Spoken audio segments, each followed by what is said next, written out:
मेरा पहला प्रश्न आपसे यही है, काशी में जो वजू खाने में आकृति मिली उसे हिंदू पक्ष शिवलिंग मानता है, वो उसे आस्था का स्थान मानते हैं। आप भी वहां पर एक वक्त पर जाकर बाबा की पूजा अर्चना करना चाहते थे, आपको रोका गया। लेकिन इससे भी पहले सुप्रीम कोर्ट ने एएसआई के सर्वे पर फिलहाल कल शाम 5 बजे तक के लिए रोक लगा दी है। हाईकोर्ट पहुंचा है मुस्लिम पक्ष, आप इस पर क्या कहेंगे?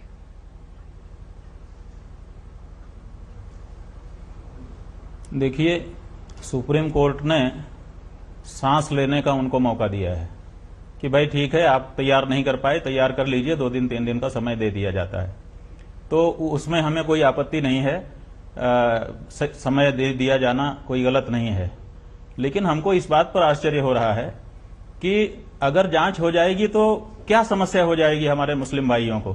क्यों ये लोग भाग दौड़ कर रहे हैं सुप्रीम कोर्ट से हाई कोर्ट तक और हाई कोर्ट से लोअर कोर्ट तक? आखिर क्या इनको समस्या है?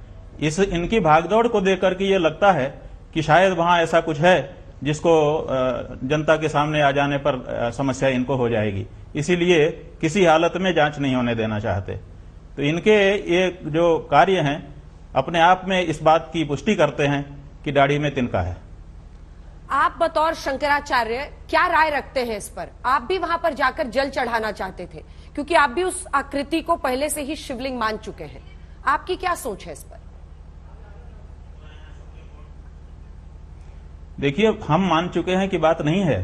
सुप्रीम कोर्ट का जो आदेश है, उस आदेश में लिखा हुआ है कि वहां पर जो शिवलिंग प्रकट हुआ, शिवलिंग है, शिवलिंग शब्द लिखा हुआ है और ड्यू प्रोटेक्शन का आदेश है सुप्रीम कोर्ट का।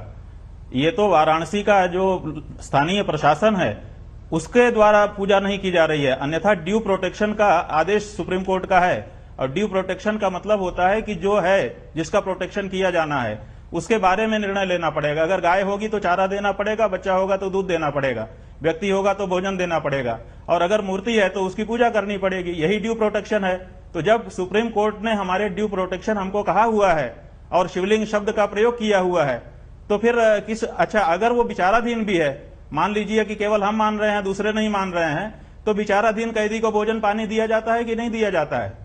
तो अगर वो शिवलिंग विचाराधीन है, आधे मान रहे हैं कि है, आधा मान रहे हैं कि नहीं है, तब भी क्या विचार के दौरान उसके खाने पीने का इंतजाम, उसके नहाने धोने का इंतजाम होगा कि शिवलिंग के इस अधिकार को भी सस्पेंड कर दिया जाएगा? शिवलिंग को भी, मूर्ति को भी अपनी पूजा पाने का अधिकार है कि नहीं है? क्या उसको उसके अधिकार से वंचित किस कानून के तहत किया जा रहा है? क्या कहेंगे सर आप दोनों ही पक्षों को, हिंदू पक्ष को, मुस्लिम पक्ष को, क्या संदेश देना चाहेंगे? देखिए, हम यही कहना चाहेंगे कि ये भाग दौड़ मत करिए, जांच होनी है, जांच हो जाने दीजिए, दूध का दूध पानी का पानी हो जाए। काहे के लिए इसको बना करके रखना चाहते हैं लंबे समय तक के लिए? जितने देर तक हम लोगों के बीच में स्पष्टता नहीं होगी उतनी देर तक हम लोगों के बीच में समस्या रहेगी। इसलिए अगर वहां पर ऐसी कोई बात है जिससे आपको लगता है कि ये मंदिर को तोड़ करके मस्जिद बनाई गई है, तो आप इसको सार्वजनिक करिए और सार्वजनिक करके आप दूसरी मस्जिद बना लीजिए, वहां आराधना उपासना करिए, कौन मना करता है?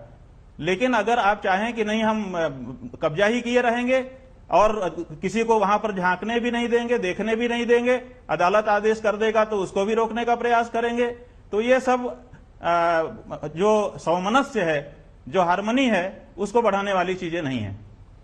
हम लोगों को ये प्रयास करना चाहिए कि हमारे बीच का जो भाईचारा है वो और बढ़े, घटे नहीं।